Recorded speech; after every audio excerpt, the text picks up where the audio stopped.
Jeanette Lorenz's recollections are amazing because her young life was spent growing up in the very epicenter of this conflict.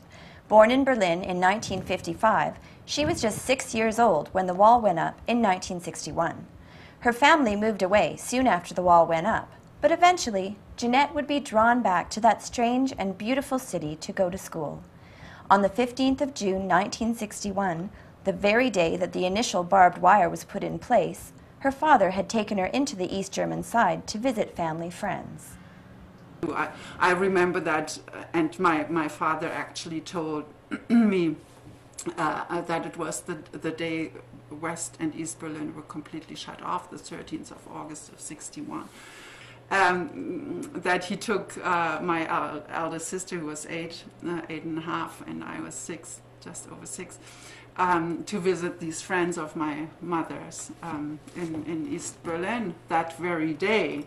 And I mean, they all knew, you know, something was building up or so. I mean, they didn't know that was the day of the days. So he went without telling my mother that he was taking us. And then there was a fair where you could, you know, where you could ride these roller coasters and things like that in East Berlin. And he took us there too. And then I said, "Oh, Daddy, could I have, you know, something special to eat on this fair? So, you know, this sugar stuff or something." And he said, "Oh, I'm really sorry, you can't have that because I don't have any East money with me." So I was very, very disappointed. So this is one of the things that I do remember. What were things like in Berlin before the wall came down? That was the life that I knew. I lived just a few minutes away from the wall, and nobody ever thought that it would change.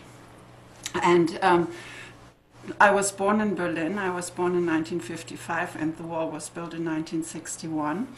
And shortly afterwards, my family moved to West Germany from West Berlin because job opportunities and so on. They changed, and lots of people were moving away.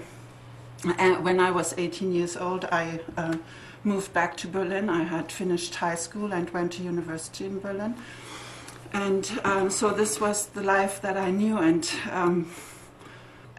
even the months before the wall came down, we were watching the news. We were involved. We were mesmerized what was happening on the other side of the wall in East Germany.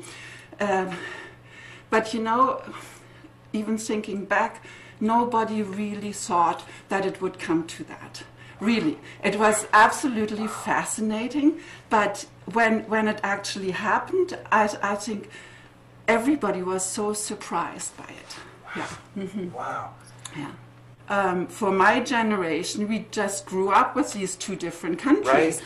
So, I mean, when things change,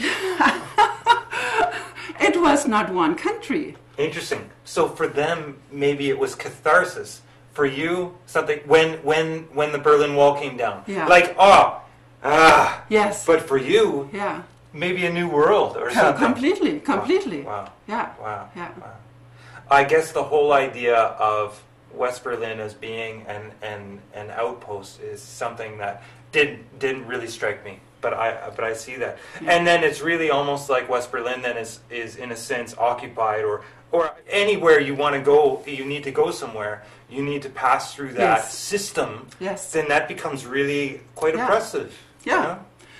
You know, you kind of played with it a little bit as well. So there are two main rivers in Berlin. One is, I'm talking about West Berlin because that is what I'm most familiar with. So there was the Spree, and so the one side, the west side of the Spree at that point was just West Berlin, but the river part actually belonged to East Berlin. Wow. Yes.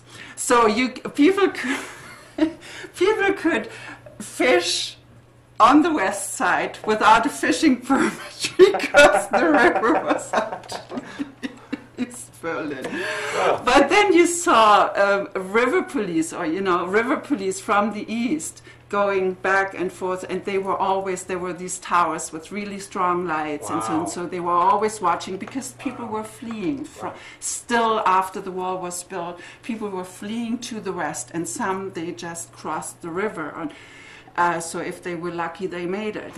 The house I was living in, we were overlooking this part of the river. So, and then neighbors or so, they spotted this young fellow, and he had come in the middle of January, I think it was bloody cold, and so he had crossed the river and he was fleeing, and so they were taking him in and took him to police or to authorities so that he would get a place and so on. So I don't know what happened to him, but Wow. yeah, he was just 17 years old. Yeah. Wow.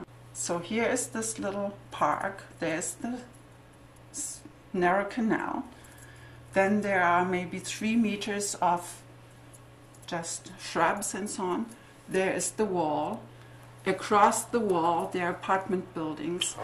You can see people on their balconies Wow. in East Berlin. Then once in a while, every few years, they were painting the walls.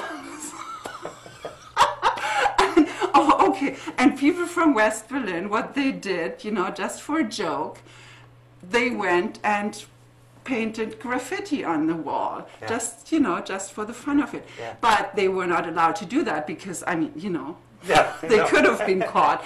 So we have all these postcards from the graffiti from the wall over these decades or so, yeah. Wow. So, and this is why they actually painted the wall, not because they wanted to make it nicer, but just to, Right, to get rid of that. of this graffiti. So for the West Berliners, it was Yeah. sort of a cultural expression of, Yes, and and could be sometimes, pretty important. yeah, in a way. yeah. Wow. It was. There were quite a few things.